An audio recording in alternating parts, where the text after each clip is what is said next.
My name is Amelia Grimes, and I was 28 years old when I learned that humiliation doesn't always come screaming. Sometimes it arrives smiling, wrapped in laughter disguised as honesty. Looking back now, the signs were there long before his birthday dinner, long before the word temporary was said out loud. I just didn't want to see them, because admitting the truth would have meant admitting that I was already losing myself in someone else's world. I should have known something was wrong the first time I met Kevin's friends. 3 months into dating, he finally invited me to join his inner circle. He framed it like a milestone, like I'd earned access to something exclusive, something important. The bar was one of those places where the lighting was intentionally low and the prices were intentionally offensive, the kind of cocktail lounge where people didn't just drink, they performed wealth. Bottle service, velvet ropes, men in tailored jackets, and women who looked like they belonged on magazine covers. I arrived in my best blazer, clean-fitted, nothing flashy but carefully chosen. I told myself confidence mattered more than labels. I wanted to believe that. The first question came fast. What do you do? It wasn't curiosity, it was evaluation. I answered honestly. Architecture. Polite nods followed the kind that end conversations instead of opening them. Which firm? One of them pressed his fingers, resting casually on a watch that probably cost more than my rent. I told him. Mid-sized, well-respected, meaningful work. His smile tightened, disappointment flashing before he masked it. Oh, I thought you meant one of the big ones. And just like that, the conversation moved on as if I'd failed a test I hadn't known I was taking. The Uber ride home was quiet. Kevin stared out the window, scrolling on his phone, his earlier charm replaced with something distant. When he finally spoke, he said, I'd been quiet tonight, like that was the problem. I told him the truth, that it felt like I'd been interviewed for a role I never applied for. He brushed it off, said his friends were just protective that they'd seen him date women with the right credentials before. I asked him if he cared about any of that. He squeezed my hand and told me no, that he liked me for me. I wanted so badly to believe that I ignored how rehearsed it sounded. The months that followed were full of moments like that. Small things. The kind you can explain away if you try hard enough. When my firm won a respected design award, something that genuinely mattered in my field, he posted about it once. Vague. No tag. When I asked why, he said he didn't like mixing personal and professional online. I swallowed that explanation, even though his feed was filled with photos of restaurants, vacations, and people who weren't me. Then we ran into Lydia, his ex-girlfriend, at a charity event. She was exactly what I'd imagined, polished, wealthy, effortlessly confident. Kevin lit up when he saw her, animated in a way I hadn't seen in weeks. On the drive home, he went quiet. When I asked what was wrong, he said nothing, but something had shifted. I felt it settle between us like fog. When my parents visited, I wanted him to meet them properly, to see where I came from, to understand me more fully. He agreed, but he was uncomfortable the entire time.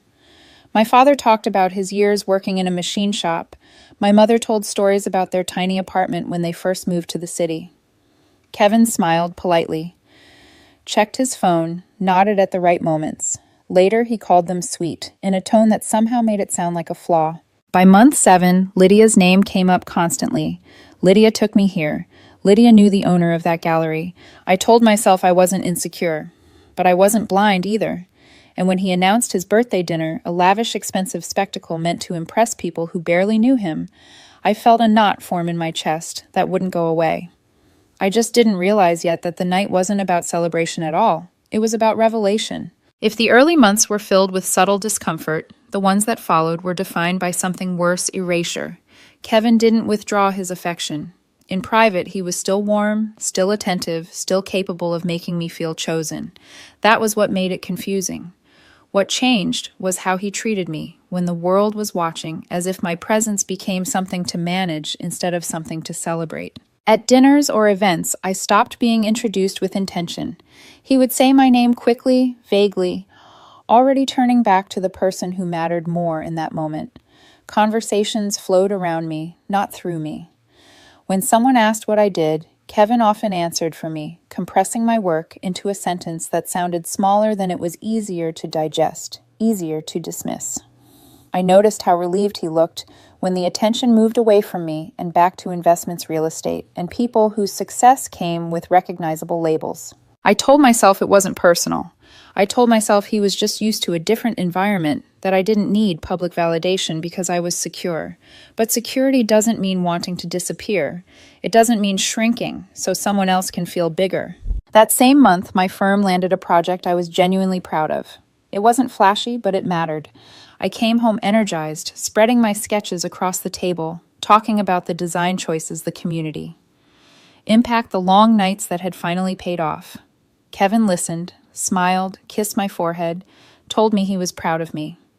Later that night, he posted photos from dinner with his friends, perfect lighting. Expensive wine, everyone tagged. My achievement stayed offline. When I asked why his answer came too easily, he liked to keep his personal and professional life separate. I nodded, even though his definition of personal seemed to exclude me whenever it was inconvenient.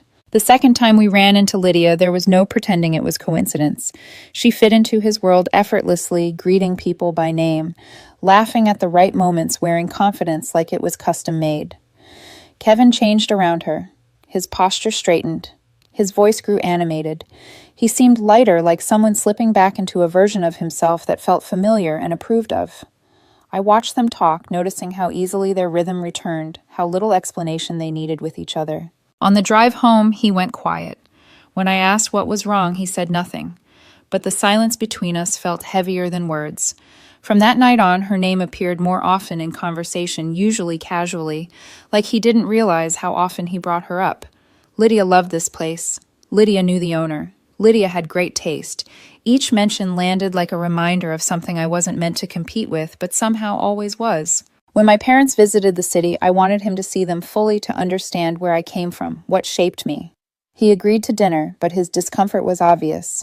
He smiled politely, while my father talked about years spent working long shifts, while my mother reminisced about cramped apartments and sacrifices made quietly. Kevin checked his phone more than once, nodded at the right moments, kept his tone pleasant but distant. Later, he called them sweet, and the word didn't sound kind. It sounded like an assessment. By the 7th month, I started noticing the pattern I had been avoiding. I wasn't woven into his life. I was slotted into it, temporarily, carefully, in ways that wouldn't disrupt the image he worked so hard to maintain. I wasn't insecure, but I wasn't blind either. And when he announced he was planning a big birthday dinner, lavish, expensive public, I felt something settle deep in my chest. A quiet certainty that whatever happened that night wouldn't be about celebration at all. It would be about where I stood. 2 weeks before his birthday, Kevin announced the dinner like it was a production already in motion. Not an idea, not a suggestion, an event. He sent me the reservation details first, then the guest list, as if both were non-negotiable facts of life. 16 people. Most of them I barely knew.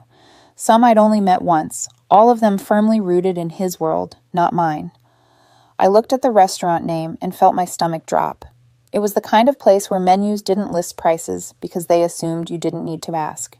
I did the math anyway. Roughly $300 a person before drinks. When I brought it up, I tried to keep my tone calm, reasonable. I wasn't saying he couldn't celebrate.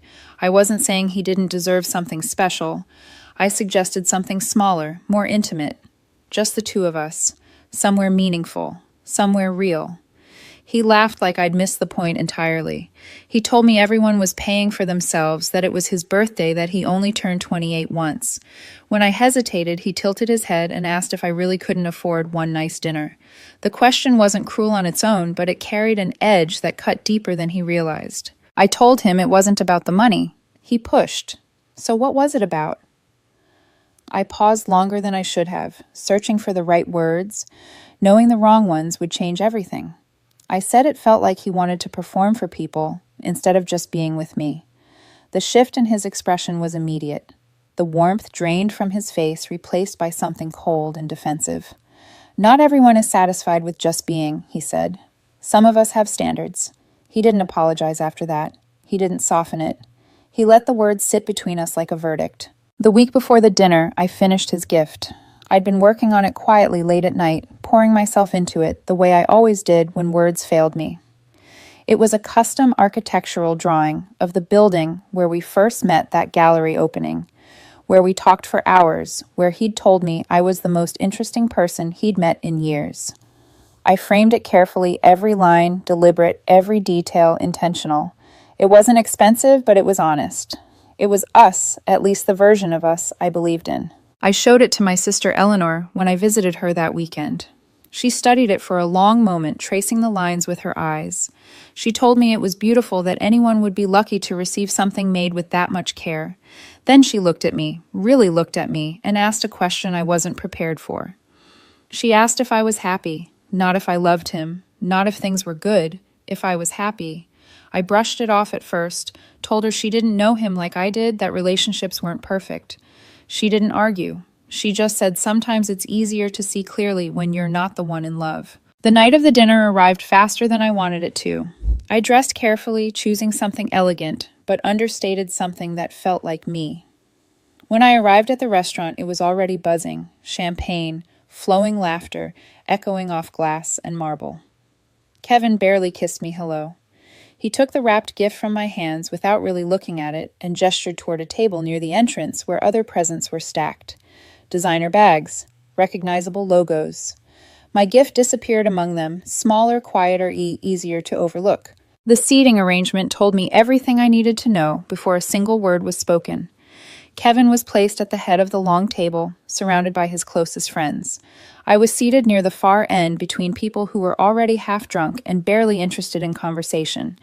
The first hour passed in fragments, questions asked, without listening to the answers, stories that excluded me, laughter that felt pointed, even when it wasn't meant to be. When someone brought up Lydia, no one corrected it.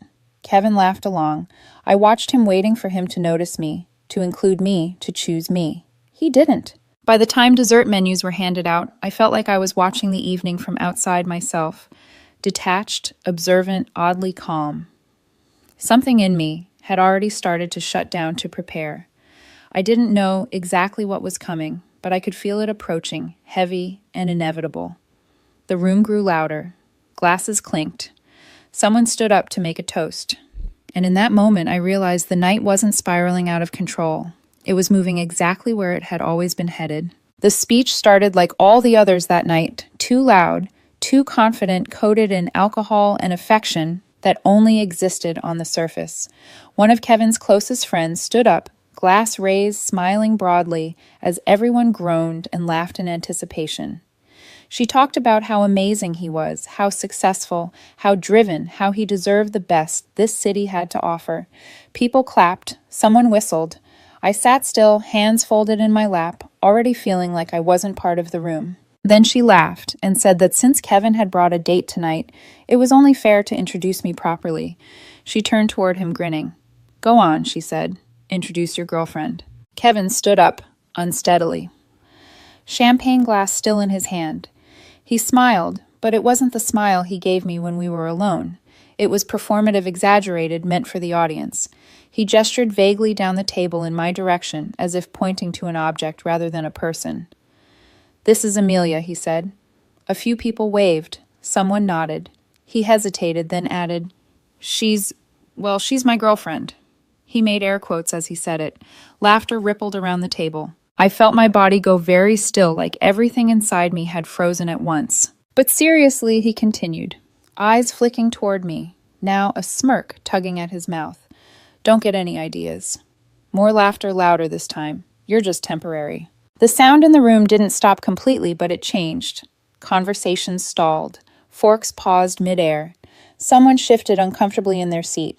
Kevin didn't notice or didn't care. He was looking at his friends, at Lydia, at the people whose approval he wanted most. I finally spoke, my voice quiet but steady. I asked him if that was really what he thought of me. He laughed again and told me not to be sensitive, that honesty was healthy, that he was just saying what everyone was thinking.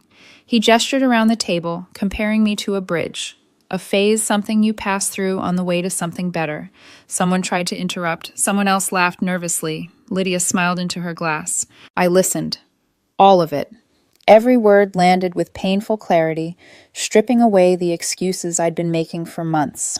When he finished, when the room fell into an uneasy silence, I stood up. I didn't raise my voice. I didn't cry. I took out my wallet and counted out cash, slowly, deliberately enough to cover my meal, my drinks, and more than enough for the tip. I placed it neatly on the table. When Kevin told me to sit down and stop making a scene, I looked at him and said the scene had already been made. I told him he was right about one thing. I could handle the truth. What I couldn't handle was staying where I wasn't respected. I walked over to the gift table and picked up the frame I'd made, holding it for just a moment before turning back to him. I told him I'd spent weeks on it, that it meant something to me, but that he didn't deserve it. His face shifted, then panic flashing through the confidence. He called my name. I didn't stop. As I walked out of the restaurant, I didn't rush. I didn't slam doors. I just left. In the quiet of the parking garage, I sat in my car with my hands on the steering wheel, breathing slowly, feeling strangely calm. I wasn't angry. I wasn't broken. I was clear. That night, for the first time in months, I understood exactly where I stood, and I knew I wasn't going back. I drove to my friend Lucas's apartment and sat there for a long time before going inside, my hands still resting on the steering wheel, my breathing slow and deliberate. I wasn't shaking. I wasn't crying. What surprised me most was the quiet in my head. 8 months of second-guessing, of explaining things away, of wondering if I was too sensitive or not enough, all of it had gone silent at once. When Lucas opened the door and took one look at my face, he didn't ask what happened. He just stepped aside and let me in. I told him everything. Start to finish, every word Kevin had said, every laugh that followed, every moment where I'd felt myself disappear at that table. Lucas listened without interrupting, his jaw tightening more with each detail. When I finished, he swore under his breath and asked me what I was going to do. I told him nothing. There was nothing left to do. Kevin had finally been honest. That was the end. Lucas asked if I thought he'd call. I said yes. He asked if I'd answer. I said no, not now, not ever. There was nothing an apology could fix when the damage came from the truth, not a mistake. My phone started ringing less than an hour later. Kevin's name lit up the screen. I let it go to voicemail. Lucas watched me, waiting to see if I'd change my mind. I didn't. The calls kept coming. The messages followed. He said he'd been drunk. He said he was joking. He said I'd misunderstood. I didn't listen to any of it all the way through. I deleted them without finishing, not out of anger, but because I already knew what they would say. Explanations don't matter when someone has already told you exactly how they see you. I slept better that night than I had in months. The next morning, there were more messages. Apologies gave way to frustration to accusations. He told me I was overreacting, that adults talk things out, that I was being dramatic. When my sister called later that day and asked if Kevin had tried to reach her, I wasn't surprised. She told me she'd shut him down immediately, that she'd told him there was no version of events where publicly humiliating someone you claimed to love was acceptable, that if alcohol made him say those things, then the alcohol wasn't the problem. I hung up feeling steadier than I had in a long time. Over the following week, Kevin tried everything. Flowers showed up at my office. I had them donated. Emails arrived long and emotional, filled with self-reflection that came far too late. He showed up at my apartment when he thought I'd be home. I wasn't. Friends we shared started asking questions, their tone shifting as the story spread. People who had been at the dinner distanced themselves from him quietly. One of his friends told Lucas later that watching that night had been uncomfortable, that it had changed how they saw him. I stayed with Lucas for 2 weeks, giving myself space to think, to feel, to exist, without constantly adjusting myself for someone else's comfort. When I finally went back to my apartment, it felt different, quieter, mine. Work picked up, and I threw myself into it, grateful for the focus. I started going to the gym again, something Kevin had always joked about taking too much of my time. I had dinner with my parents, listened to their stories, felt grounded in a way I hadn't realized I'd been missing. The last time Kevin tried to see me, he asked to drop off some of my things he still had. I told him to leave them with the building manager. He showed up anyway and waited in the lobby for half an hour. I watched from my window as he finally left, carrying the box back to his car, his shoulders slumped. I felt nothing. Not satisfaction, not regret, just distance. Months later, at an exhibit opening for one of my firm's biggest projects, I saw him again. He stood near the entrance, scanning the room, looking smaller than I remembered. When he approached me, his words were careful, apologetic, rehearsed. He told me my work was beautiful. I thanked him. He asked how I'd been. I said good, busy. He waited for more. There was nothing else to give. When he asked why I wouldn't give him another chance, I told him the truth as calmly as he'd once told me his. Because I didn't want one, because I wasn't interested in proving my worth to someone who'd been ashamed of me, because I wasn't temporary and I refused to be treated like I was. I walked back to my family, to my friends, to the life that felt solid again. Behind me, Kevin stood alone in a crowded room, finally understanding what he'd lost. I didn't look back twice. I didn't need to. I had already moved on, not to